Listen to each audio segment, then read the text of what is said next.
Você sabe que desde o mês passado a gente começou no nosso fórum religioso com a nossa sabatina. E o que é isso? É uma oportunidade, não das outras religiões apedrejarem que está no centro, é justamente o oposto, da gente acabar com o preconceito. O preconceito que é um conceito pré-determinado. E se a gente desconhece algo sobre uma religião, como a gente pode dizer que a gente não gosta dela? Não faz sentido. Então essa é uma oportunidade que todos nós temos da gente compreender a religião que hoje será sabatinada. Mês passado foi a Igreja Católica e um representante da Igreja Católica que veio foi o Padre Juarez. Hoje, quem está no centro da nossa sabatina é a Umbanda e o nosso representante é o Pai Guimarães. Seja muito bem-vindo, Pai Guimarães, mais uma vez, viu? Obrigada pela participação. Eu que agradeço a oportunidade de estar aqui representando toda a comunidade umbandista, a quem eu me abraço nesse momento, e cumprimentando os irmãos aqui perante Deus, para que nós tenhamos um momento de ensinamento, para poder passar uma mensagem para a sociedade que o respeito às diferenças, né, uma convivência pacífica nas divergências pode levar todo mundo à paz, uma paz para a família, uma paz para a sociedade, que é o que uma sociedade que está muito violenta, né? Acho que respeitar as diferenças, e eu agradeço muito essa oportunidade. Eu que agradeço. Fizemos um resumo sobre a Umbanda. Vamos ver? Eu já apresento os outros convidados. Olha lá. Além dos castigos físicos, os escravos também sofreram uma perseguição cultural aqui no Brasil, que ecoa até os dias de hoje. Na religião, a história não é diferente. Na década de 1930, surgia a Umbanda, uma religião genuinamente brasileira, que combina elementos do candomblé, do catolicismo e do espiritismo. Os negros não podiam cultuar suas divindades livremente, porque a religião oficial do país era, e ainda é, o catolicismo. Os escravos começaram então a associar os orixás aos santos católicos para exercerem a fé disfarçadamente. Foi assim que a força de uma cultura resistiu ao tempo. Hoje a Umbanda tem cerca de 2 milhões de seguidores, conquistando inclusive famosos como Juliana Paz, que apesar de não ter uma única religião, encontrou na Umbanda força para sua crença. Mas a Umbanda ainda enfrenta o preconceito. Apesar de seu culto promover a paz e o encontro familiar, com o tempo, quaisquer manifestações da Umbanda passaram a ser tratadas como macumba, o suposto sacrifício de animais, o uso de bebidas alcoólicas em alguns rituais, a incorporação de espíritos e o uso da religião com a possibilidade de causar mal a outra pessoa são alguns dos empecilhos que a Umbanda ainda enfrenta.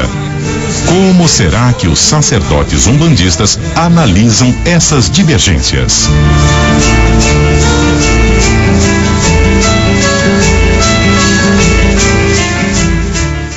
Só fazendo uma pequena correção, a Umbanda se iniciou em 1930, 1908, conforme o Pai Guimarães acabou de informar a gente, né? Na verdade houve um fato histórico, né? Que a partir daquele momento a Umbanda ela começou o seu processo organizacional através da manifestação do Caboclo da Sete Cruzilhada no médium Zélio de Moraes, no Rio de Janeiro, em Niterói, que foi no dia 15 de novembro de 1908.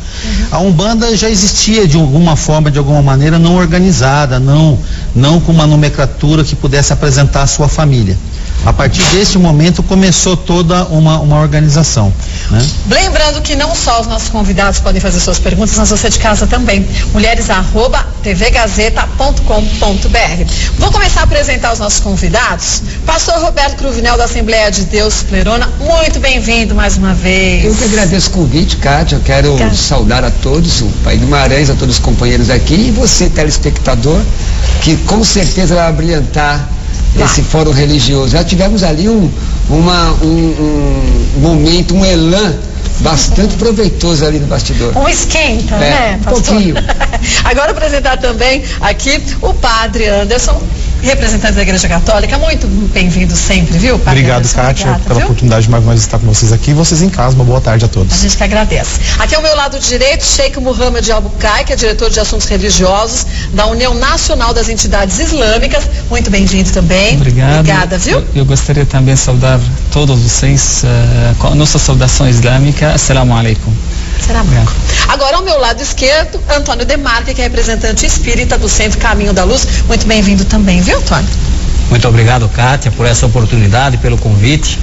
E gostaria de confraternizar com todos os nossos irmãos aqui, apesar de religiões diferentes, mas Deus é apenas um só, é apenas um.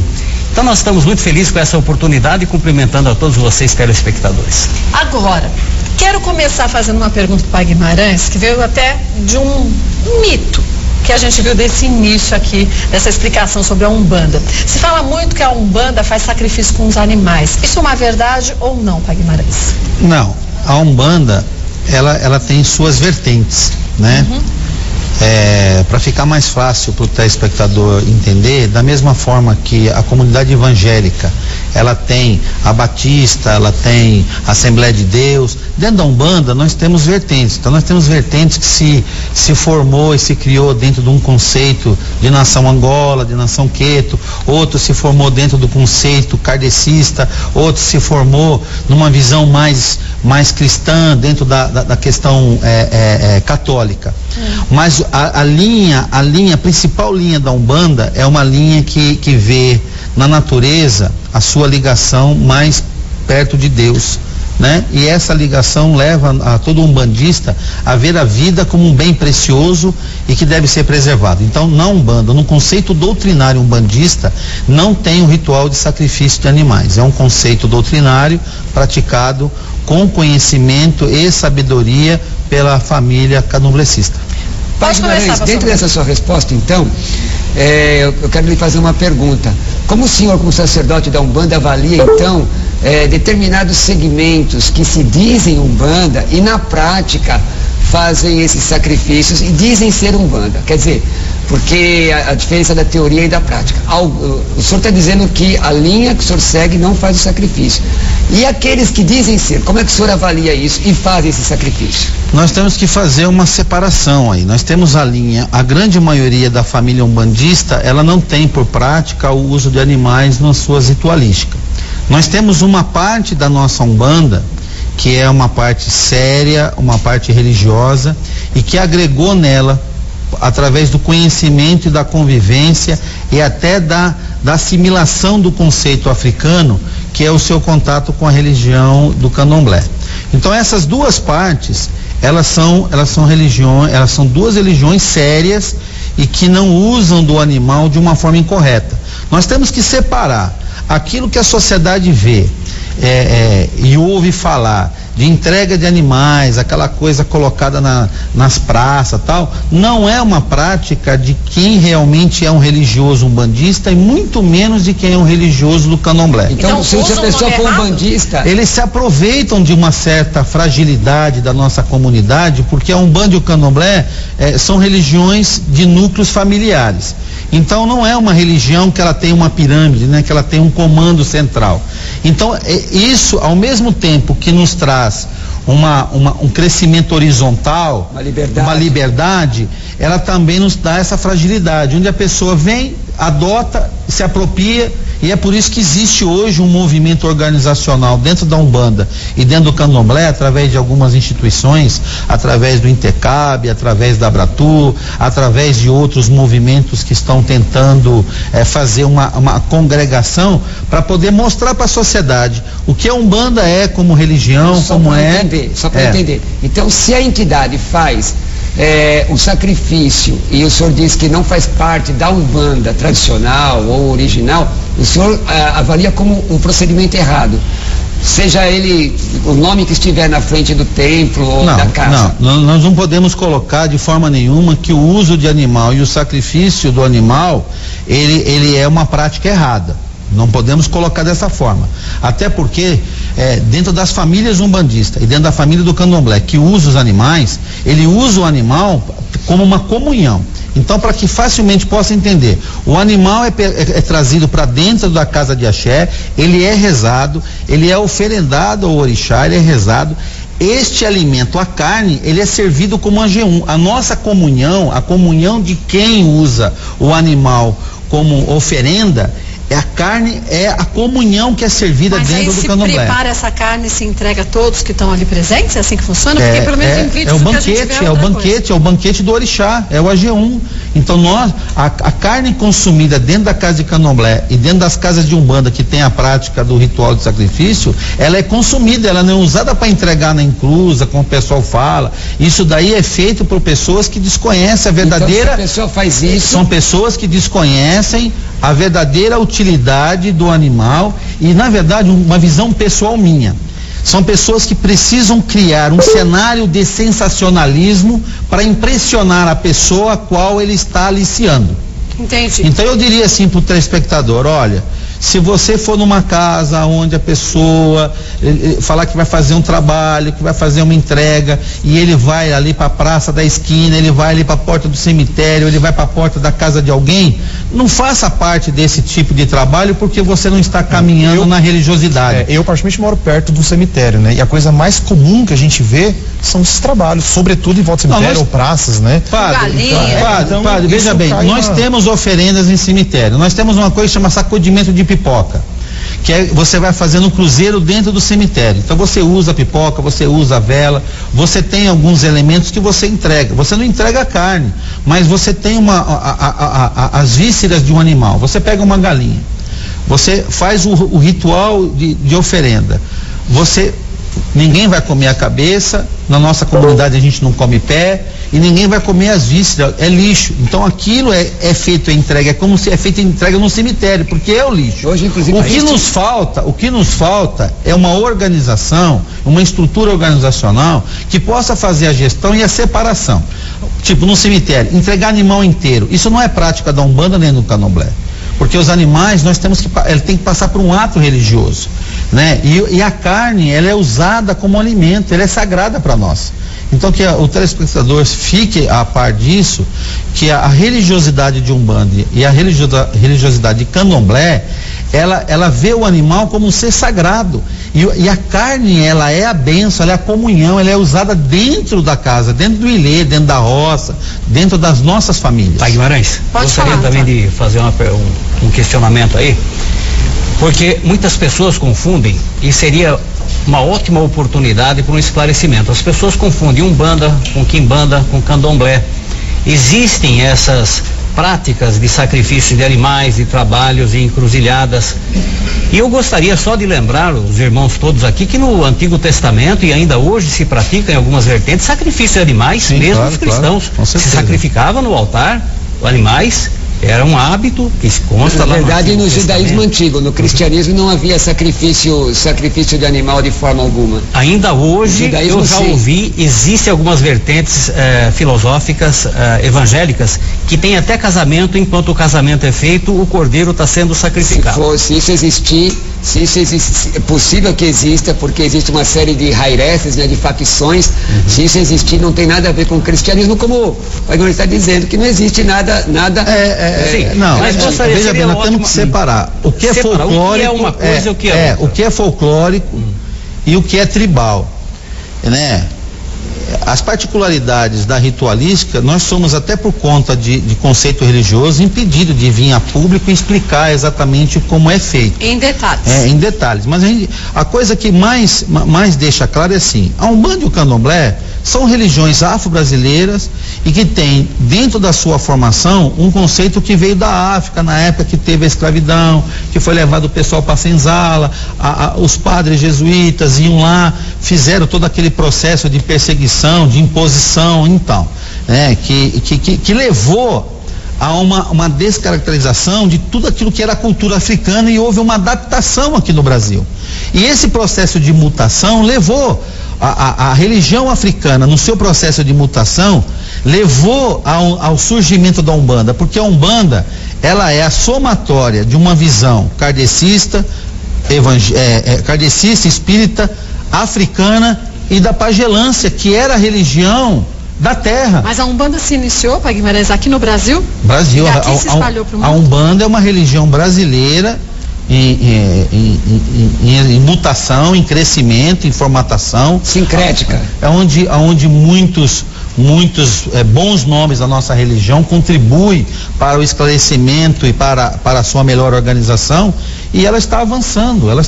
E existe uma reunião entre vocês têm algum congresso, uma reunião que vocês sentam para discutir esses temas, como chegar a um ponto comum, temas tipo polêmicos, uma diretriz? Vamos dizer assim, que na Umbanda ainda não houve um concílio.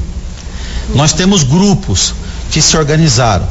Esses grupos até se conversam entre eles, comungam, são líderes que vão se formando. Então, aqui na capital de São Paulo, por exemplo, eu faço gosto de citar que são pessoas importantes para a nossa religião. Nós temos o pai Ronaldo Linares, que ele tem uma escola, que é uma escola própria dele, dentro de uma doutrina umbandista. Nós temos o mestre Rubens Saraceni, que ele tem a escola dele. Nós temos o pai Jamil, que tem a escola dele, entendeu? São grupos que se formaram, né? E que estão aí estabelecidos e que entre eles existe essa comunhão, esse concílio. Mas não entre todos. Entendeu? Mas essas lideranças, elas se conversam, e é essas lideranças hoje que preocupados com o futuro, preocupados com a perseguição, com a discriminação, com a intolerância, com a exclusão social que as nossas famílias estão sofrendo por causa do preconceito, essas lideranças hoje estão se conversando, buscando encontrar um caminho que possa congregar toda essa visão e que nós possamos nos apresentar para a sociedade de uma forma que realmente somos, né? Porque a Umbanda é uma religião aonde ela valoriza muito a família, ela valoriza muito a caridade, a ajuda ao próximo, né? Então, não é uma religião que converte. A Umbanda não é uma religião que a pessoa tem que chegar lá e ser convertida, que ela tem que fazer aceitação. Mas por que você acha que então tem tanta gente discriminando e com preconceito em relação à Umbanda? Olha, eu vejo assim, uma questão do racismo, porque é uma religião que tem a origem do negro e tem a origem do índio. Mas o senhor é branco. Veja bem, se a questão de raça. Talvez, mas a raça, o racismo não é só com cor. Só uma colocação. Mas o racismo não é Guimarães, só com cor. Eu acredito até que possa existir o preconceito. Acredito que possa, não, que existe mesmo. E como eu citei para o senhor, existe preconceito com os evangélicos no Oriente Médio, existe preconceito, uma série de preconceitos. Claro. Aonde tem uma questão dominante. Mas a questão não é de raça, talvez seja de comportamento. As pessoas têm uma dificuldade, porque hoje a proliferação da religião, a proliferação até da Umbanda, do Candomblé, não fica circunscrito só à raça negra. Não, mas aí não. Mas não é uma falta muitas vezes de espaço para poder falar sobre a religião? Você veja bem, a minha participação aqui hoje, vamos guardar, é quase inédita. A minha situação aqui hoje, esse espaço que esse programa dá, como do Sheikh Mohammed, é uma situação quase inédita, sabe? São participações muitas vezes em programas que são polêmicos, sensacionalistas, que querem mais contribuir com a banalização, porque querem dar ibope para quem é massa, do que simplesmente dar oportunidade para quem é minoria de se apresentar corretamente. O que falta não é atitude de caridade, de amor e de amparo aquele que frequenta e visita um terreiro de Umbanda e vai lá com o coração aberto, ele vai perceber que lá tem amor e caridade. Agora não podemos, e aí o que acontece num país sensacionalista é assim: você vai naquele terreiro lá da periferia, aonde lá a pessoa não teve uma formação, não teve uma orientação, a sua formação foi errada. Ou se autodenomina. Ou se autodenomina, e aí você vai lá e você vê aquela coisa, pedaço de galinha, de cabeça de porco, não sei o quê, e você querer falar, guardar as proporções, sem querer criar uma polêmica maior, mas eu não consigo ter uma referência, é aquilo que eu estava até falando lá fora. Quando alguém da Umbanda se perde, um homem se perde, eu, por exemplo, amanhã eu me desvio, eu cometo algum ato insano, inconsequente, então, quer dizer, para essa sociedade que está contaminada principalmente pelas religiões eletrônicas, que fazem uma perseguição implacável contra a Umbanda e o Candomblé, quem estragou esse homem foi a religião. Quando um padre se perde, quando um pastor se perde para pedofilia, pro estelionato, foi o homem que desviou. Não é a religião que corrompeu. Mas isso é o preconceito. É o preconceito. Agora, o que nos falta? Nos falta condições organizacional, nós temos que fazer essa meia-culpa. A nossa religião é muito nova.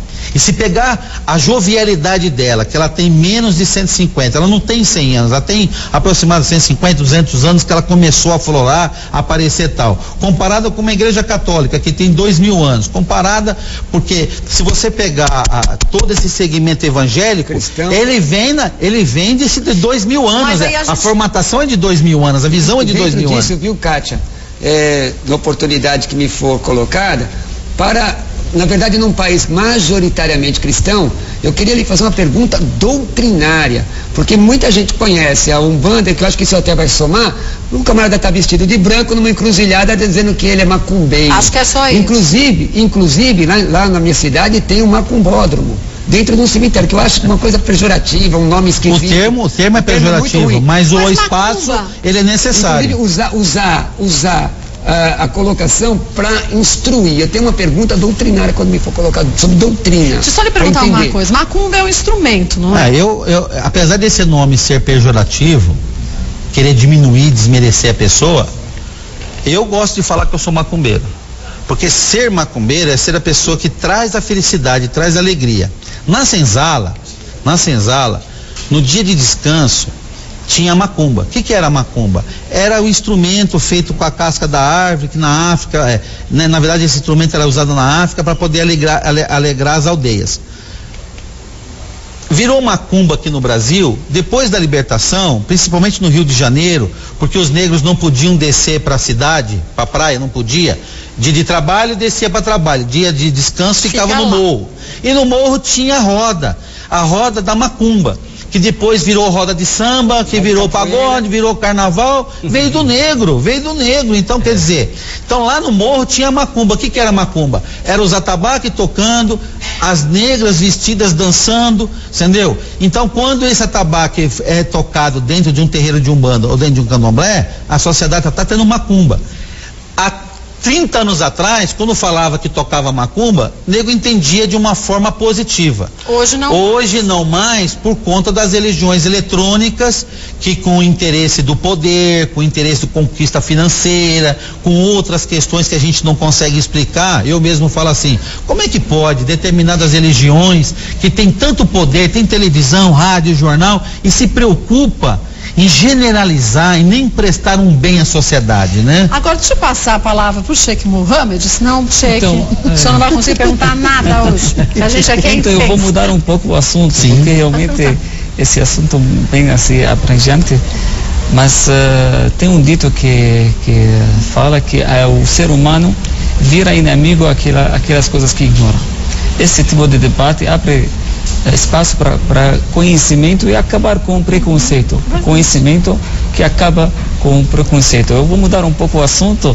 Eu quero saber também, tem uma dúvida que também muitos amigos, muitos muçulmanos que mandaram para mim querem saber também uma coisa sobre como a Umbanda ela enxerga a vida após a morte. Qual o destino do alma após a morte? Se você acredita no dia do juízo final, se é reencarnação, né? Como vai depois da morte da pessoa, o que vai acontecer? A Umbanda ela enxerga a vida material como uma oportunidade de sermos testados, provocados naquilo que são ou é a nossa fraqueza, né? E a oportunidade de crescermos e convivermos com tanta diferença, com tanta divergência, e se nós temos a capacidade de aprender e evoluir interiormente com isso. No desencarne, nós entendemos que nós regressamos ao nosso ponto de origem, né? A um universo, a uma cidade, a uma aldeia. Cada família nossa usa uma nomenclatura diferente. Eu uso que nós retornamos à nossa família existencial. E lá nós vamos prestar conta dessa oportunidade que foi nos dada, né? Porque nós viemos aqui representar, nós viemos aqui cumprir uma missão.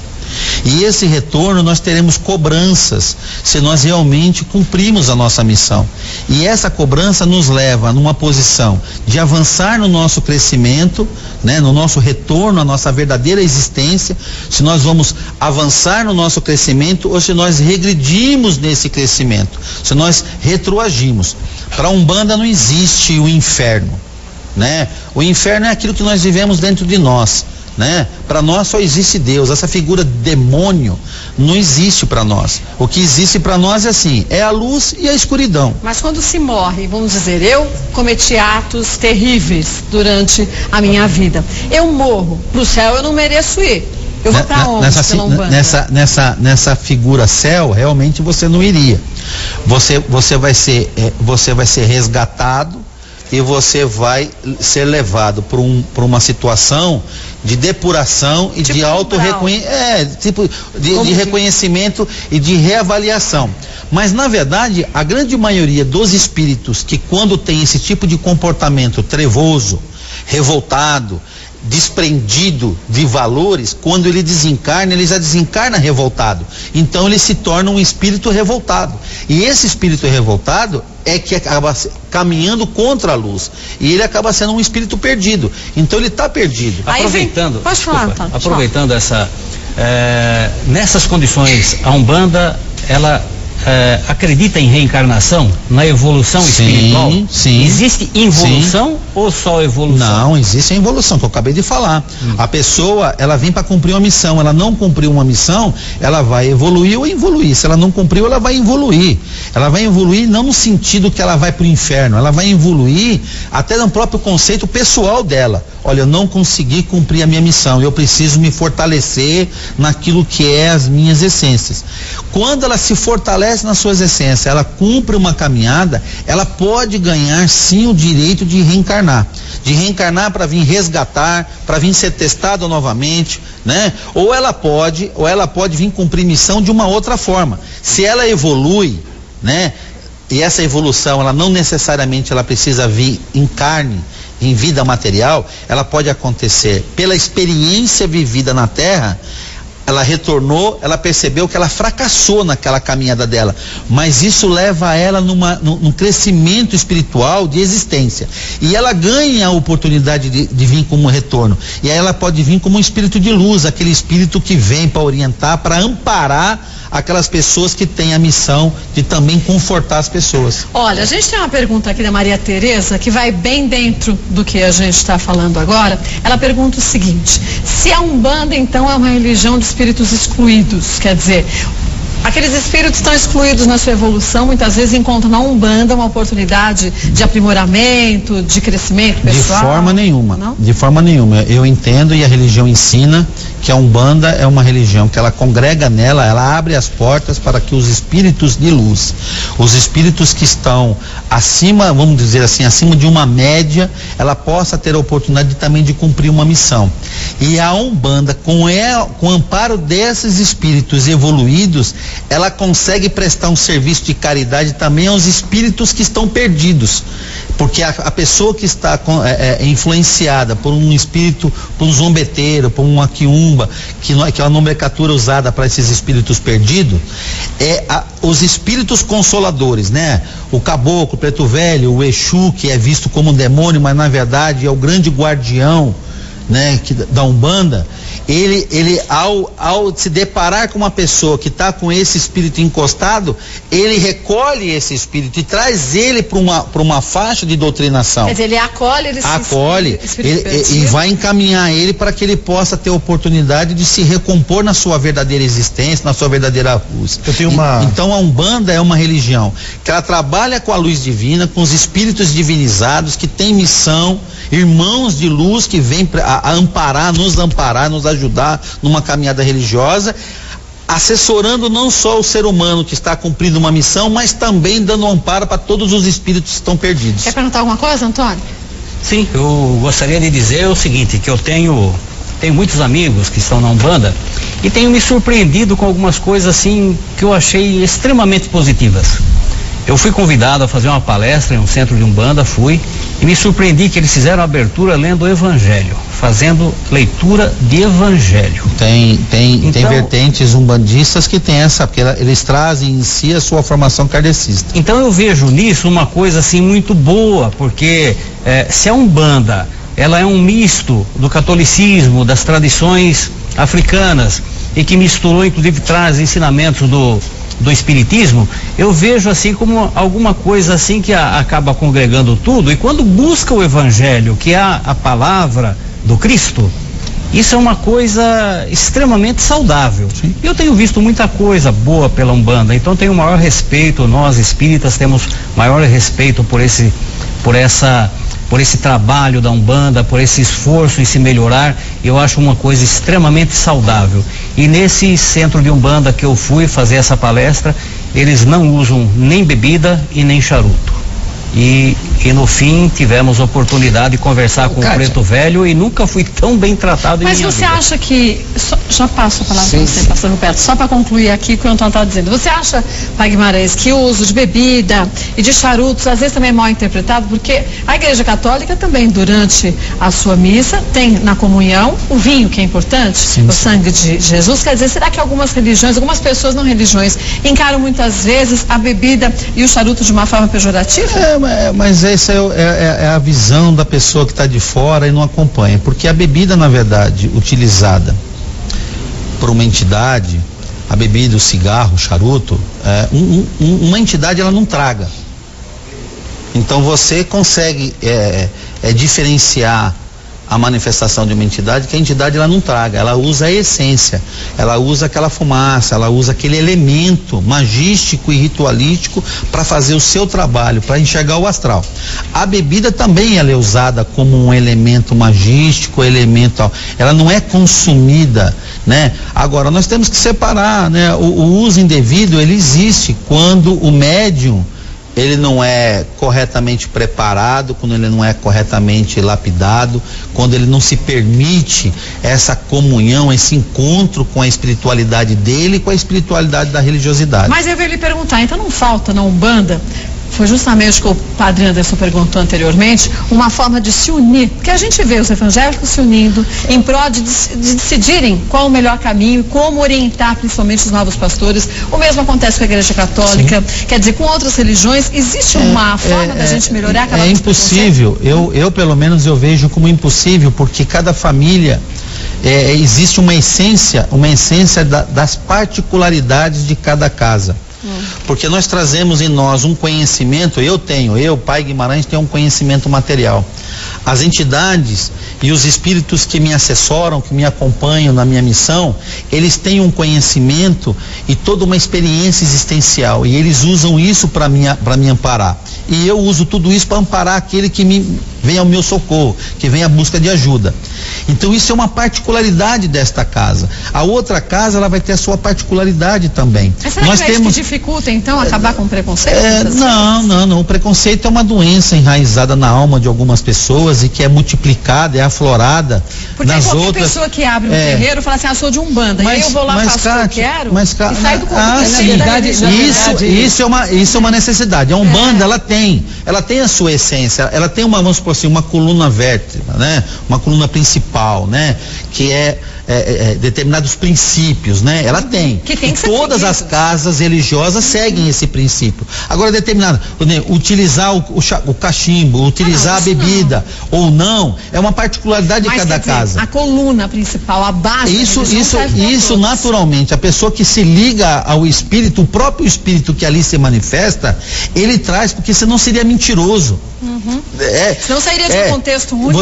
O princípio, agora a minha prática é uma particularidade. Sim. A forma como eu acendo a vela, a forma como eu rezo, é uma particularidade de cada casa.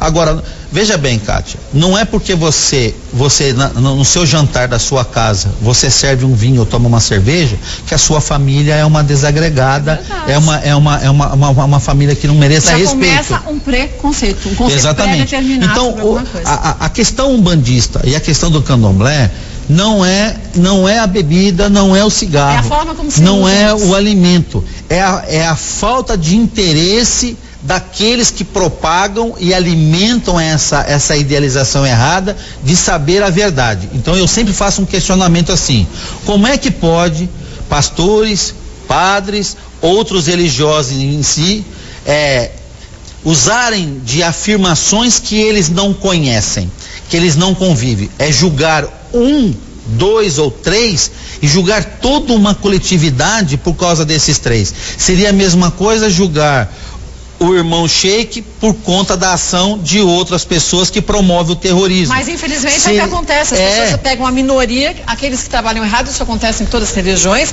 e aquele pode ser um nós exemplo. Sofremos isso, nós sofremos isso por falta dessa organização. Sim, essa então, organização. nós não temos uma organização como a Igreja Católica. A Igreja Católica ela tem uma organização que a hora que qualquer situação da Igreja Católica é vilipendiada, é agredida, é atacada, existe uma instituição forte, que tem jornal, que tem TV, que tem poder político para poder defender os interesses e os direitos dessa religião. A Umbanda hoje, por conta da sua jovialidade, né, e ela cresceu muito rapidamente porque ela foi de encontro com o cidadão, com a cultura brasileira, né? Então ela foi de encontro com aquilo que é o povo brasileiro. Mas posso ser sincera com você, ao longo desse tempo que a gente está com o Fórum Religioso, a gente recebeu, sim, pessoas que eram extremamente importantes para as suas religiões, mas que muitas vezes chegavam preparadas em algumas religiões, e na Umbanda muitas vezes a gente vê que as pessoas vêm falando não sobre a religião, mas a minha opinião. Então, por exemplo,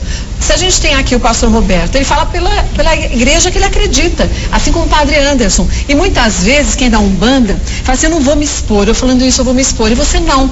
Você chega aqui, desde o primeiro dia, você falou tudo abertamente. Quer dizer, esse é o preceito, essa é a casa. Sim. É o que você acredita. Então, quer dizer, você não tem medo de se expor. Talvez alguns a necessidade, membros da Umbanda não, deixa eu só responder essa questão para cá, que eu acho importante. É assim, a Umbanda, eu não sou o primeiro. Todos os nossos mais velhos da religião, inclusive eu aprendi com eles têm até mais clareza para falar sobre a religião do que eu. Mas são proibidos. A questão não é comum. Por que não é comum? Porque a Umbanda nunca foi uma religião que buscou assim a promoção, a divulgação. Olha, nós ajudamos, nós curamos, nós fizemos isso, nós fizemos aquilo. Ela nunca procurou isso, porque fere o conceito. Mas hoje, por que eu estou aqui? Porque hoje, diante de uma realidade social de exclusão, de perseguição, de discriminação, existe uma necessidade muito grande de trazer essas pessoas que tenham condições de falar abertamente e saber colocar sem ferir, sem expor a nossa particularidade que é proibida, mas expor todo um conceito para que a sociedade possa começar a diferenciar que aquilo que falam contra nós não é verdadeiro e que aqueles que praticam diferente disso que eu estou falando também não são verdadeiros. Estão usando o nome da religião. Ou estão usando ou foram mal orientados, tem que procurar ajuda também. Pode perguntar, Sheik. Mudando um pouco o assunto. Pode perguntar. Então, tenho mais uma dúvida sobre o médium. Se qualquer pessoa pode se tornar um, e se existe diferença entre a pessoa que frequenta o centro e a pessoa que desenvolve a mediunidade fora do centro. Vou aproveitar a pergunta do Sheik também. Como é que é o preparo do médium? Como é que é preparado? Porque quando nós estamos aqui, nós estamos nos vendo, estamos no plano material. O plano invisível, e quando estamos no plano material, a gente se olha e não se conhece. Como é que é o preparo do médium para ele lidar com o mundo invisível?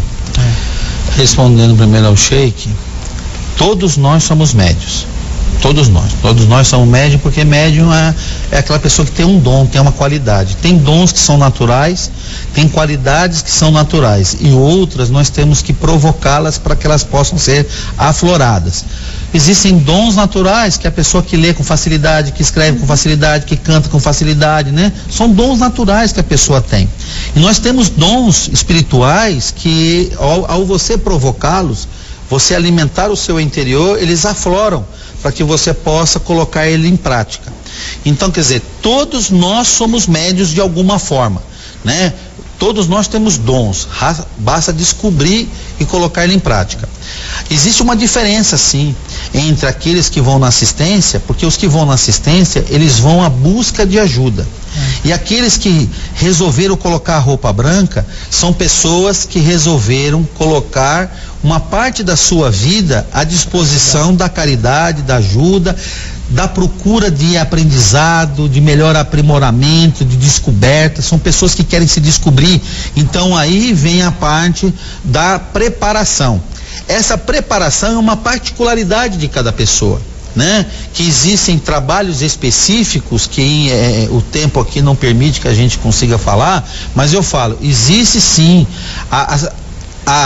etapas que as pessoas vão caminhando e que elas vão se aflorando na sua mediunidade, vão se descobrindo, então elas vão se encaixando. Então ele é um médio de trabalho, ele é um médio de firmeza, ele tem em si a missão sacerdotal. Quer dizer, você não se transforma num sacerdote. Eu não me transformei num sacerdote, num religioso, num dirigente espiritual porque eu quis, é porque em mim foi aflorado um dom natural que eu tinha, o dom da comunicação, da paciência de ouvir, de esclarecer, né? E tem aqueles que têm um médio que fazem parte da corrente, porque é impossível você imaginar um trabalho espiritual sem uma corrente congregatória que cria a situação ideal para que haja essa comunicação com o espiritual. Olha, a gente já recebeu já mais de 800 perguntas para o Pai Guimarães. A gente está selecionando, é claro que infelizmente não vai dar para a gente responder a todas, mas a gente separou uma das perguntas e vou colocar aqui, ó.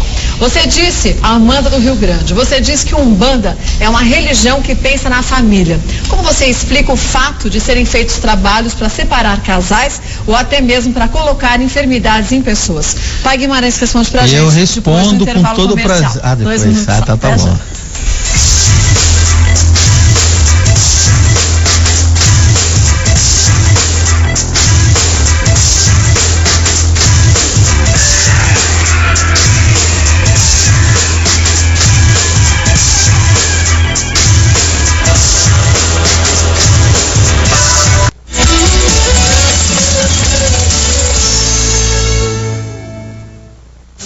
Vamos só lembrar então a pergunta que a Amanda fez, Amanda do Rio Grande, para o Pai Guimarães poder responder. Ó. Você diz que Umbanda é uma religião que pensa na família.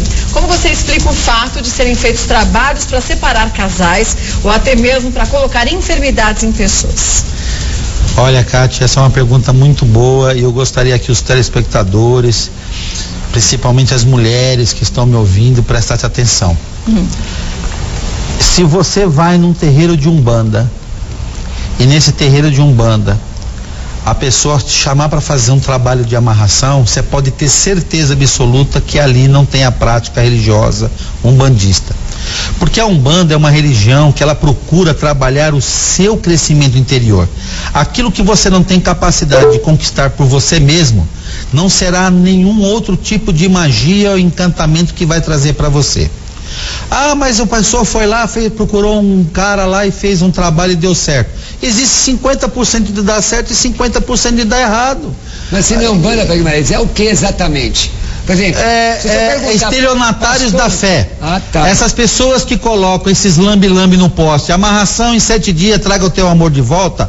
Você não vai encontrar um umbandista e nenhum candomblecista que concorde com esse tipo de comportamento. Mas ele na verdade, porque isso é o estelionato da fé. Na verdade, Pai Guimarães, é o seguinte, por exemplo, nós discordamos. Sabe como é que nós brincamos entre nós? Deixa eu só fazer. Olha, lá tem um cara lá que ele joga búzio, ele joga baralho, ele joga tarô, dominó, truco, ele joga tudo. Olha, ele joga com a vida dos outros. Porque a gente ouve muito, até essa pergunta que foi feita era uma pergunta que eu queria fazer próximo dela, né? A gente ouve, pessoas que passaram por situações, meu marido me deixou, porque disso, porque daquilo, tal pessoa foi feito um trabalho, a gente ouve muito, sim. Até mesmo na igreja católica, nos confessionários, sim. A gente ouve muito. E a gente fala, meu Deus, mas onde está, aí entra uma outra questão junto dela, onde está a questão moral, a questão ética, de a gente separar uma família, de a gente separar pessoas, a gente dividir? Eu te coloco, padre, assim, isso, eu te coloco assim, eu não desacredito da magia. Sim. Eu só não gosto dessa nomenclatura magia negra. Eu acho que isso aí é racismo, é preconceito. Magia é magia, tá? A magia para mim é uma faca. A faca na mão de uma pessoa que quer cortar o alimento, ela vai servir o alimento. A faca na mão de uma pessoa que quer matar, a faca vai matar. Você está dizendo que a magia é amoral? Ela não tem moral? A magia não tem, a magia você manipula. É a mesma coisa que eu ouvi falar do tal do Exu, que ele não é bom e nem ruim, ele é o equilíbrio. É o executor. É o equilíbrio. É o executor. Agora, o executor do merecimento. O que você merece em sua vida? Você merece cair, você vai cair. Quem te derruba? Exu. Você merece levantar? Quem vai te levantar? Mas como punição, ele derruba? Quer dizer, você merece pagar, então toma que você paga. Você constrói, porque as suas ações levam ao seu merecimento. Sim, mas em cima dos meus atos. Exatamente. Não que a gente nasça assim, bom, você vai nascer agora para você passar a sua vida inteira no buraco. Ou pagando um karma. Mas, É para não perder a linha do raciocínio, assim, a questão da magia, eu tô né? tentando me perguntar. Isso, a questão da magia. A questão da magia. Então, veja bem, se a pessoa se curva, isso é um conceito católico. Se você prefere se curvar à tentação do demônio, o demônio vai tomar conta da sua vida. Claro. Não é verdade? Então, quer dizer... E Deus dá o livre-arbítrio para isso. Dá o livre-arbítrio. Então, na verdade, assim, eu acredito que a magia que tem o objetivo de estragar, perturbar e te desviar daquilo que é verdadeiro, só vai conseguir te atingir se você baixar sua guarda e se você se submeter a isso. Mas aí eu não preciso numa Umbanda. Eu posso estar na minha casa. Na Umbanda não faz isso. Emanando energia negativa. Aí que está a diferença, Kátia. Na Umbanda, se chega uma pessoa lá na minha casa, por exemplo, ela chega lá e fala, Pai Guimarães, eu quero uma consulta.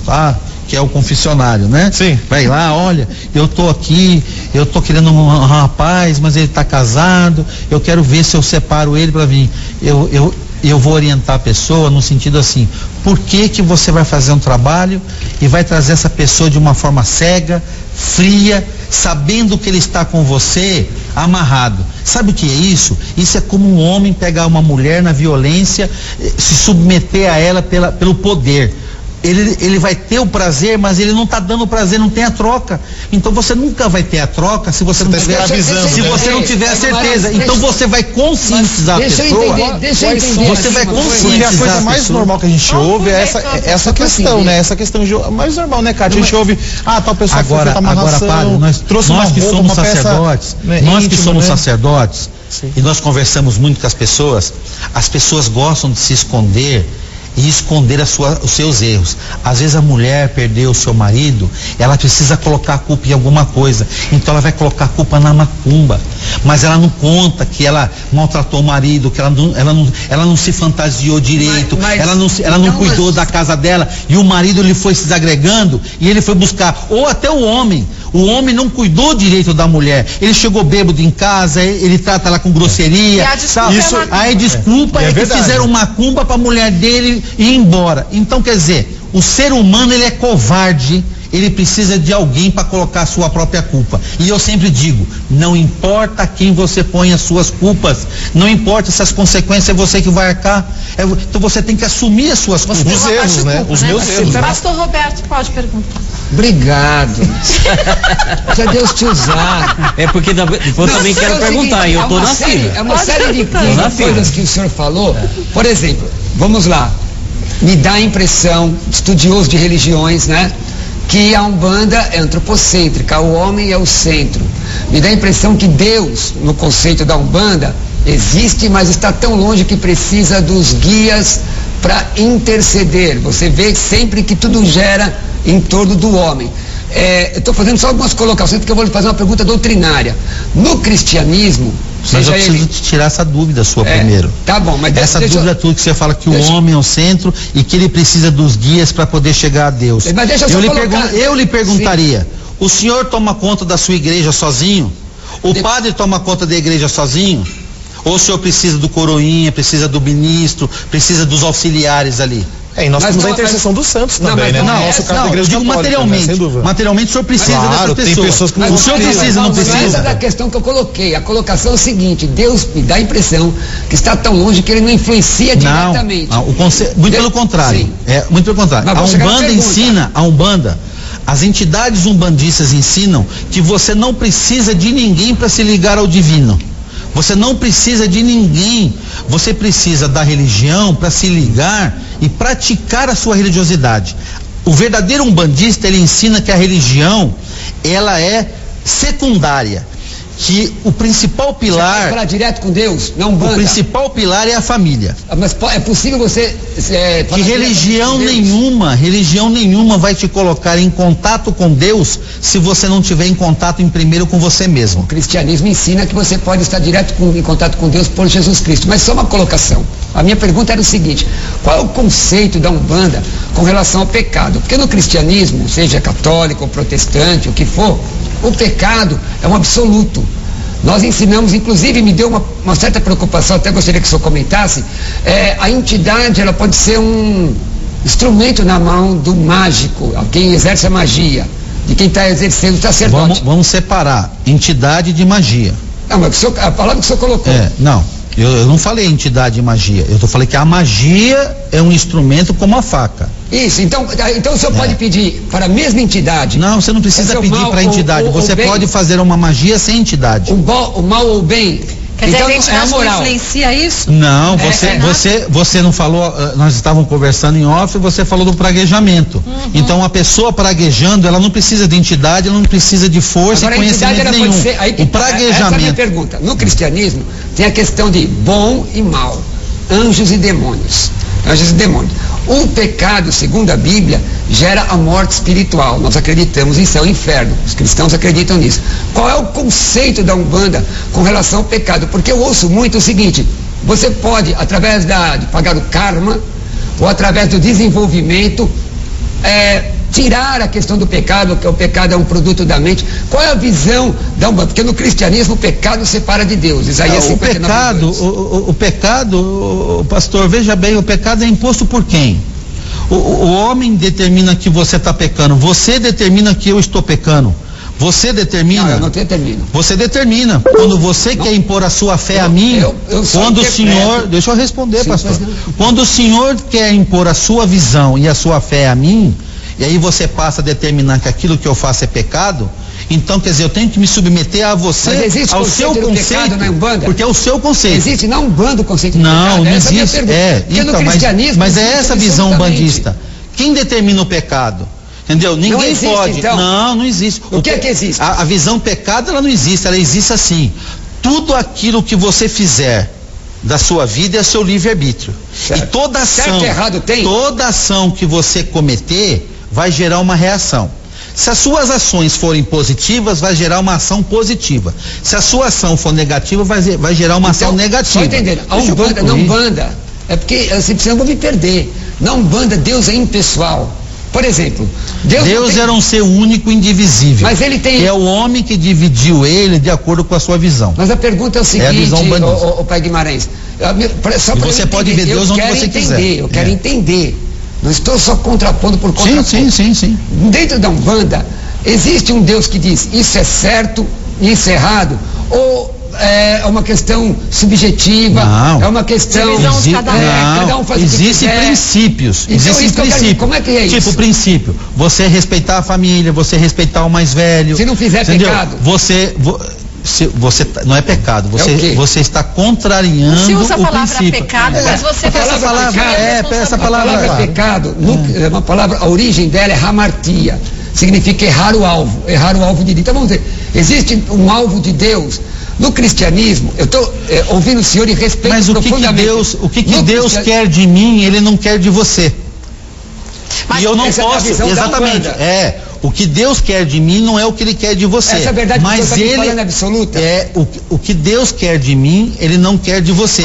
Mas Ele quer que nós caminhemos juntos no respeito e nas diferenças. Então, mas é isso um aspecto em comum que Ele quer de todos nós, quer dizer, que a gente se respeite, que a gente se ame incondicionalmente. Exato. Agora eu não posso determinar que a pessoa que bebe, ela está pecando. A pessoa que fuma, ela tá pecando. A pessoa que usa uma minissaia, ela está pecando. Então, isso são conceitos materialistas. São conceitos da liberdade que a vida tem. De eu viver a vida, a vida da forma como eu achar melhor. Assumindo as responsabilidades. Exato. Agora, não é uma questão de consciência isso daí? Também. Mas a consciência não é uma coisa subjetiva, porque, na verdade, eu estou lhe perguntando isso, nós temos 2 milhões de pessoas, no mínimo, assistindo aqui, e o senhor disse que essa é uma grande oportunidade. Muito pouco se ouve falar da Umbanda, doutrinariamente. O que eu quero que o senhor explique, pelo menos que uma grande maioria de cristãos que estão nos assistindo, qual é o conceito? Quer dizer, então, que é subjetiva, porque se ele diz que é uma questão de consciência, a Bíblia, inclusive, diz que tem consciências cauterizadas, que a pessoa faz o que ele quiser. Que ele faz o que ele quiser. Então, nós regemos a nossa vida. Nós, embora alguns companheiros possam não aceitar, nós regemos a nossa vida pela Bíblia Sagrada. ele pelo Corão, talvez o senhor pelo Evangelho de Allan Kardec, o senhor pelos seus dogmas. Eu quero entender exatamente em que momento a Umbanda diz isso é errado, isso é certo. Para nós... Essa questão da moral que a gente falava agora há pouco aqui, tudo aquilo que fere, tudo aquilo que fere, interfere, constrange, invade ou prejudica qualquer outro ser é visto como um ato errado, contraditório a tudo aquilo que é pregado dentro da religiosidade. Tudo aquilo que você tudo aquilo que você fizer para amparar, consolar, ajudar, proteger e facilitar o levante, o caminhar de uma pessoa é visto como caminhar na luz e de encontro com a verdade. A pergunta nem é capciosa, a pergunta é para entendimento do que ele disse. Ele disse que ler o Evangelho num templo de Umbanda. Na minha concepção, e eu quero isso demonstrar o maior respeito possível, nós vamos almoçar juntos se eu quiser, até dar um abraço aqui, eu vou até lhe visitar, mas dentro do cristianismo é uma questão de absolutos. Ter o Evangelho não quer dizer que seja evangélico cristão. Aí a pergunta é na história da Umbanda. Eu vou remeter a história do candomblé lá atrás, do sincretismo religioso. Será que os deuses ou as entidades africanas não são as mesmas que o catolicismo? O senhor acha, na sua opinião, e explicando por quê, sim ou não por quê, que foi uma espécie de aproveitar uma situação de incorporar sincreticamente os santos católicos para poder alcançar mais pessoas e fugir da perseguição? Mas você acha que isso é convicção religiosa? Hoje, só fazendo uma correção, hoje no candomblé não existe o secretismo. Você não entra numa casa de candomblé onde ele tenha Bárbara e tal. Ele tenha as imagens católicas lá como referência do orixá. Quem tem o secretismo hoje colocado dentro dos terreiros são aqueles que têm o conceito umbandista, né? Nós podemos sim encontrar em algumas casas de candomblé, num canto, numa sala específica, as imagens católicas que em referência aos orixás na visão umbandista. A Umbanda, ela agregou, mas na verdade quando ela olha a imagem de São Jorge, que há de se falar a verdade, que por conta, aqui no Brasil, São Jorge foi expulso da Igreja Católica porque ele foi abraçado. É uma visão umbandista. É uma visão umbandista. Não foi. É uma visão umbandista. Não. A igreja, uma vez que declarou alguém santo, ela não retira. Não, continua. Então, quer dizer, São Jorge, na verdade, não é São Jorge que é Ogum, né? Essa que é São Jorge não é Ogum, mas São Jorge, na vida dele, a forma como ele enfrentou e assumiu a religiosidade dele, lutou por aquilo que ele acreditava e lutou pelos fracos, pelos oprimidos, pelos perseguidos, traz uma referência daquilo que é a energia verdadeira do Orixá Ogum, que é a energia da luta contra a injustiça, a luta em favor dos pobres, em favor daquele... Por osmose a questão. É por osmose. Agora, seguindo a mesma linha, a gente tem uma pergunta de uma telespectadora nossa, que é a Nelly aqui de São Paulo. Como a Umbanda vê o sacrifício humano de Jesus Cristo na face da terra, já que outras doutrinas cristãs se valem do sangue de Cristo para a salvação da humanidade? Volto e aí você responde pra gente. E depois o próximo a perguntar é o Sheikh Mohammed, pra gente poder dar oportunidade para todos. Sei que aqui não só os 4 que estão ali querem perguntar, mas todo mundo do estúdio, você de casa também, pode mandar suas perguntas na medida do possível. A gente vai passando todas pro Pai Guimarães, mas essa é uma oportunidade que vale ouro, você não pode deixar passar não. Voltando aqui ao nosso fórum religioso, vamos repetir só a pergunta da nossa telespectadora.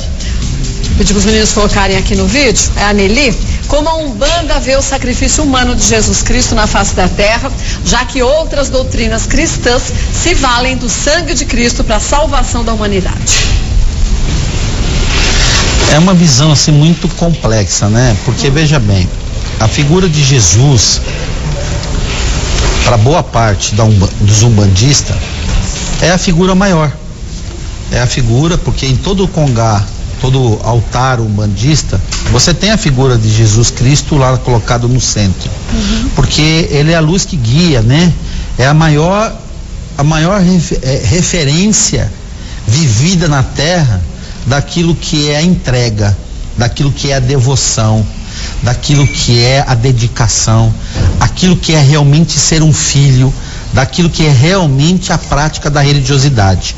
Então a figura de Jesus, até porque a grande maioria do público que faz parte da Umbanda, ela é migrada da Igreja Católica, né? E essa figura, Jesus Cristo, ela tem um sincretismo com Oxalá, que é a energia da religiosidade. Mas não é o Salvador. Então não é cristianismo. É uma outra religião. Uma visão cristã, né? Mas não é cristianismo. Pode ser uma... Porque não é cristianismo, porque nós trabalhamos com a parte espiritual. O cristianismo é salvação em Jesus. E eles não seguem a Cristo como nós seguimos. Os mandamentos é aquilo que Cristo pede para nós. Claro. Essa é a diferença.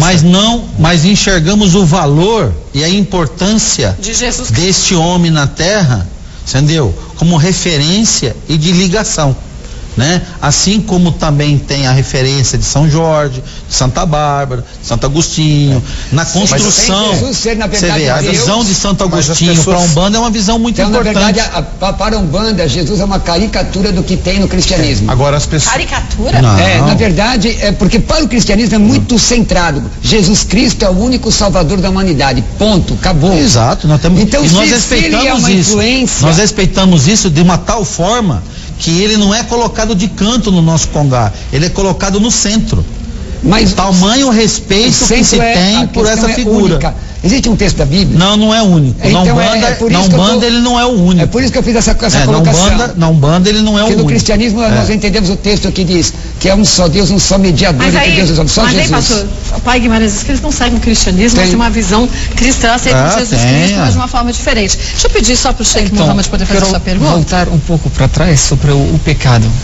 Aquele homem que deseja o mal para outra pessoa através dessas oferendas, quais são as consequências sobre ele? É ensinado na Umbanda que toda ação gera uma reação, né? Então tudo aquilo que você faz como ser humano, que você fizer mal para alguém, esse mal vai retornar para você. E nós ensinamos que esse mal, na verdade, ele vai acabar te pegando sempre no momento que mais você está precisando, na verdade, é de ajuda. Porque você foi traiçoeiro. Então, esse mal que você desejou, ele vai voltar para você. Nós damos até a referência imaginária do mundo, né? Você jogou uma flecha. E essa flecha, ela vai dar a volta no mundo e ela vai retornar onde está. E ela vai te pegar pelas costas. O que você deseja que te pegue assim no momento de fragilidade? O bem. Então faça o bem na sua vida. Mas deixa eu lhe perguntar uma coisa, pai Guimarães. Seguindo a pergunta do Muhammad, do Sheikh Muhammad, então quer dizer, se a pessoa vai receber de volta aquilo que ela desejou para o outro, aquela pessoa que se diz da Umbanda e que ele acaba sendo um instrumento para conseguir esse mal, ele também acaba comendo esses efeitos? Também. Nós chamamos isso de carrego. Sabe? Carrego. E eu não quero esse carrego para mim, sabe? Esse peso, né? Esse peso. Agora tem pessoas que não pensam na consequência. A pessoa que tira a vida de uma outra pessoa, ela pode fazer o ato pela emoção ou pelo desequilíbrio, mas ela não está pensando que ela vai ser julgada, vai ficar presa e ela vai ser privada de um monte de coisa. Depois ela vai perceber que não valeu a pena. Mas as pessoas que estão ali pelo dinheiro, pelo poder ou pela ansiosidade e necessidade, elas não pensam na consequência. É por isso que nós, religiosos, estamos muito mais preocupados em defender a religião e deveríamos estar preocupados em defender a família. Que é a base da vida de a base de nós, tudo, né? Uma observação. Por exemplo, no Espiritismo nós acreditamos que cada um colhe o que semeia. É a lei da ação e reação, causa e efeito. Se eu planto o bem, eu colho o bem. Sim. Então, na verdade, as atitudes de cada um durante a sua vida é que vai nortear o amanhã. Jesus dizia: viva cada dia com alegria no coração, porque o amanhã Deus pertence, a cada dia basta seu mal. Então, na verdade, quando a pessoa ela segue o caminho do bem, fazendo o bem, ela plasma para o seu amanhã dias felizes. Ela vai ser feliz na medida que ela pratica o bem. Então essa seria mais ou menos o norte da Umbanda. A essência. E não é a essência da Umbanda, né? Vamos dizer assim, que deveria ser a essência de toda pessoa de bem, né? E quem é de bem? A pessoa que tem raiz, que tem família, né? E família não é ter pai e mãe. Família é você ter berço, é você ter princípio, é você ter pessoas, moral, né? É ter pessoas a quem você encosta, a quem você se ampara, a quem você busca. Então você, como ser humano, tem que buscar o bem. Então a pessoa que busca, na verdade, esse trabalho de amarração, que procura esse trabalho de fazer magia para prejudicar o outro e tal, é uma pessoa que está perdida. E ela só vai encontrar eco numa outra pessoa perdida também. Porque uma pessoa que não está perdida não vai alimentar tais ilusões e tal comportamento. A pessoa religiosa, na verdade, né? De uma fraqueza humana, ela se aproveita. Exatamente. E aí nós temos que colocar um ponto assim verdadeiro. Indiscutivelmente nós temos pessoas assim na Umbanda, nós temos pessoas assim na comunidade evangélica, em todos os é o ser humano. Então o ser humano é que corrompe e tem que ser trabalhado dentro dele. Não depende exatamente da religião da pessoa. Você quer ver um exemplo? Bom caráter é outra coisa. No dia 6 de abril, agora próximo, nós vamos fazer uma manifestação religiosa, né? É a procissão de Ogum. Nós estamos chamando que é a procissão de Ogum, que é a caminhada de quem tem fé. Vai ser aqui na Paulista, aqui a concentração vai ser aqui no Vão do MASP. Inclusive eu, como presidente de uma associação, eu estou entrando em contato com outros religiosos, por isso que eu falei que eu ia visitar o padre, que eu ia visitar o pastor, para que essa caminhada seja uma caminhada da família, seja uma caminhada da fé. Da união. Que nasceu na Umbanda, que nasceu de uma instituição umbandista, uma instituição do Candomblé, que representa essas religiões de matriz africana, que está vindo para uma manifestação pública, para a rua, para poder apresentar o diferencial, para que as pessoas possam ver que ali tem pessoas de bem, que ali tem mães, tem pais, que tem professores, que tem advogado, que tem trabalhadores, que tem pessoas que são de bem e que não são pessoas que estão ali com outro interesse que não seja também a valorização da família. Então, quer dizer, se me permite, já falando, as pessoas que estão nos acompanhando, que quiserem nos ajudar nesta manifestação de amor, manifestação de congregação à família, no dia 6 de abril, às 13 horas da tarde, espontaneamente nós vamos estar nos reunindo, nos concentrando para dar um exemplo de comunhão e de confraternização em favor da família e da fé. E em favor do amor, porque a gente vê o quanto que a gente está precisando de união. Isso não, gente, só na religião. Sabe por quê, Cátia, eu falo isso? Porque, assim, em nossa comunidade, na Umbanda, a gente fala assim, poxa vida, a Igreja Católica faz um evento lá no Interlagos e reúne 2 milhões de pessoas. A comunidade evangélica faz a Marcha para Jesus e reúne 2 milhões de pessoas. Eu, particularmente, sempre falo assim, mas é covardia você fazer essa comparação. Nós não temos televisão, nós não temos rádio. Roberto Carlos, Chitãozinho Chororó, Fafá de Belém não vem cantar pra gente, né? Agora, as pessoas que são da Umbanda, os artistas que são da Umbanda, nós não temos contato com eles. Mas posso dizer uma coisa, Pai Guimarães? Eu não estou aqui para defender religião nenhuma, pelo contrário, mesmo porque o pastor Roberto já veio várias vezes, Padre Anderson também, sabem que eu sou favorável a todas as religiões. Não é jogando confete, é o melhor programa brasileiro hoje em questão de liberdade, de espaço, né, de pluralidade, de favor à família. E aí eu acho, sabe o que falta? Falta aquilo que eu falei no comecinho do nosso bate-papo tão importante hoje. Falta a união de muitos umbandistas. Você não fala assim, eu sou o melhor da minha religião. A gente vê que os evangélicos se juntam, se unem e chegam a 2 milhões de pessoas. Eu já tive o prazer de ver isso aqui no nosso terraço. A gente estava ao vivo um dia. A gente ia lá, gente, olha, é de arrepiar. As pessoas numa calmaria, entrando, rezando, cantando. A gente fala, gente, você consegue unir? Mas a Umbanda também é assim. Não sei, eu digo assim, mas o que nos falta é esse poder. É poder de comunicação. Sabe por quê, pai? Muitas vezes, volto a te dizer, o que falta é a oportunidade que alguns programas dão, e aqui o Mulheres sempre teve, não só agora eu estou à frente dele, de receber a todos muito bem. Tudo bem que a gente vê que alguns daquela religião acabam tendo oportunidade de falar de uma forma diferente, mas eu acho que a partir de atitudes como a sua, que veio abertamente aqui, que não se negou a responder absolutamente nada, você quebra um preconceito muito grande. Acredite, a partir de agora, muitos evangélicos, vão entender a Umbanda de uma forma diferente. Assim Muitos seja. católicos vão enxergar a Umbanda de um jeito diferente. Muitos muçulmanos, muitos espíritas e muitos ateus até que assistem a gente, que muitas vezes a gente também não se dá conta, que eles também creem em alguma coisa. Pode não ser o nosso Deus, nosso Jesus Cristo, mas em algo eles creem. Com certeza todo mundo tão gravando. São bons vai parceiros. Fórum de discussão o programa hoje. Pois é, então São bons parceiros, são bons parceiros. Pra gente ver que a Umbanda tem um peso importante no que a gente é hoje como brasileiro, assim como a igreja evangélica, os católicos, os muçulmanos, que são muito bem recebidos no nosso país. O brasileiro, ele é um povo religioso. Ele é uma nação que abraça.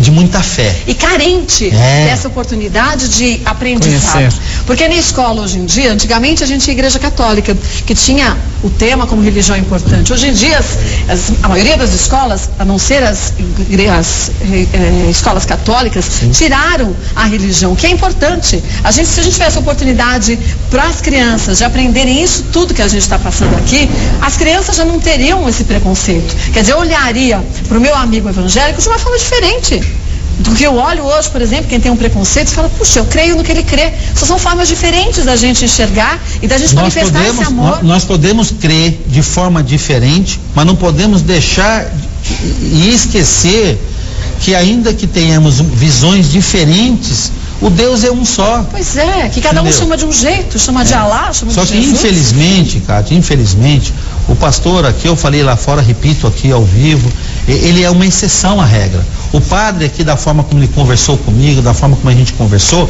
ele é uma exceção à regra. Mas ainda bem, que a gente tem grandes exceções. Exato. A partir dessas grandes até exceções... porque também nós estamos num programa que é exceção à regra. Mas até aqui não valoriza aquela coisa assim do banalismo, do sensacionalismo. Na verdade, como eu disse, concluir assim, é importante me deixar claro que cada um tem a sua doutrina, cada um tem a sua base, o seu ponto inicial da sua fé e a gente respeita um ao outro. Mas o que une é algo importante, é o respeito. Isso que é o principal. Hoje em dia nós vemos muitas pessoas destruindo as pontes. As doutrinas, nossas doutrinas são inegociáveis. O que nós acreditamos é inegociável, mas a ponte como ser humano é que é importante. Nós religiosos, nós deveríamos dar as mãos para lutar pelo verdadeiro inimigo que nós temos, que é as drogas, que é a banalização da família, a violência, que é a violência que está acontecendo contra a juventude, contra o idoso nesse país, aonde a falta de consciência política das nossas famílias leva a eleger corruptos que estão sangrando a melhor condição de vida da sociedade, de melhor escola, de melhor trabalho, de melhor condições de transporte. E nós religiosos, nós temos o poder de influenciar, nós temos o poder de renovar a forma de enxergar a família e a relação com tudo aquilo que está em volta dela. Mas eu não sei aonde que nós que somos a exceção, vamos colocar assim, temos que encontrar a força nesses debates para que possamos nos aproximar, para que fazer com que essa exclusão social, essa perseguição, essa discriminação, essa marginalização, não é que a Umbanda sofre, é que existem vários outros setores da sociedade que também sofrem por falta de um poder. Então, quer dizer, se aquele grupo tem o poder da mídia, nós podemos criar um poder de mídia maior e de influência maior para o positivo, para o bem. E que cada um tenha o seu livre-arbítrio de ouvir a palavra do pastor, de ouvir a palavra do padre, ou porque não, de ouvir a palavra de todos, do sheik. Sabe como é que eu vejo? Eu vejo a religião, a pregação do padre, da mesma forma com o alimento que a carne precisa.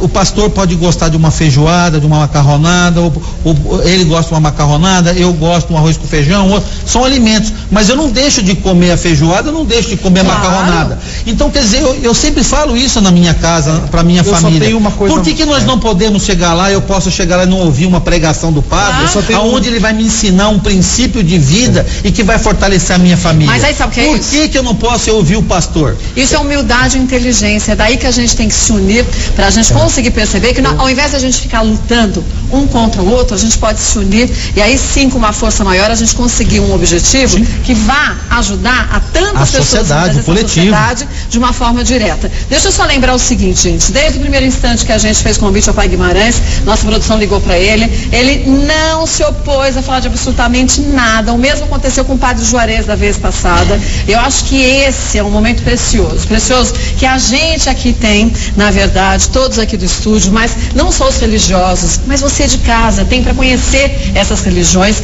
Claro que aos poucos a gente vai trazendo todas as religiões, algumas são convidadas, mas se negam a participar e a gente respeita mesmo assim. A gente acha que tudo na vida tem o seu momento e para a religião isso não é diferente. No momento que eles se sentirem à vontade e que perceberem que o nosso intuito aqui no Mulheres é informar, é acabar com o preconceito, eles vão ver que ninguém aqui vai ser atacado, embora às vezes tenha um ânimo um pouco mais exacerbado. Quem? Você olhou pra mim. Mas isso tudo. Eu tinha sentado aí eu quero ver. Mas você também, como todos os outros, Pai Guimarães e Padre Juarez, tenho certeza que vai responder tudo com muito certeza, bem. E Padre Juarez falou, pastor Roberto, quando o senhor estiver na Sabatini, ele vai querer ficar sentado aqui para ele fazer as perguntas. Isso é muito bom, gente. Todas. Isso não é vamos retalhar a outra religião, não é. Vamos de fato compreender. Vamos esmiuçar, vamos descobrir, vamos revelar. Depurar, eu acho que é importante, eu acredito que é importante. Essa depuração é importante, né? É dolorida às vezes, mas é dolorida, mas é faz importante. parte. Deixa eu lembrar você de casa, se você quiser sugerir algum líder religioso para estar aqui com a gente, sempre muito bem-vindo. A gente tem recebido várias indicações, a nossa produção está selecionando, por isso que a gente hoje trouxe também Sheikh Mohammed. A gente sabe quanto que o islamismo também é mal compreendido, o quanto que a presença dele aqui é importantíssima para a gente, e a gente, ao invés de apontar o dedo para o outro, para outra religião, a gente tem que simplesmente ter a humildade de olhar e falar, puxa, eles fazem algo que eu poderia melhorar na minha vida. Eu não preciso me autodenominar dessa ou daquela religião. Eu posso me autodenominar como uma pessoa que pratica aquilo que eu acredito, que é o amor incondicional, que é a união, é a solidariedade, e aí a gente se autodenomina o nome que quiser, mas com atitudes e não simplesmente com palavras. Então eu queria agradecer ao Pai Guimarães, muito obrigada, viu? Já era sua fã, sou mais ainda. Eu é que agradeço mais uma vez a oportunidade. Quero dizer para os nossos telespectadores que a Umbanda é uma religião do bem, que o Candomblé é uma religião milenar. Procure conhecer, procure descobrir. Se você não tem uma referência positiva, nós colocamos a nossa associação, que é a Abratu, que é o www.abratu.com.br à disposição, para te indicar as casas que você pode visitar, que você vai ver a religiosidade. E lógico que eu quero aproveitar o momento para convidar você, da família, você católico, você espírita, você que é da família, você que é do bem, dia 6 de abril, às 13 horas da tarde, no vão do MASP, nós queremos louvar a família.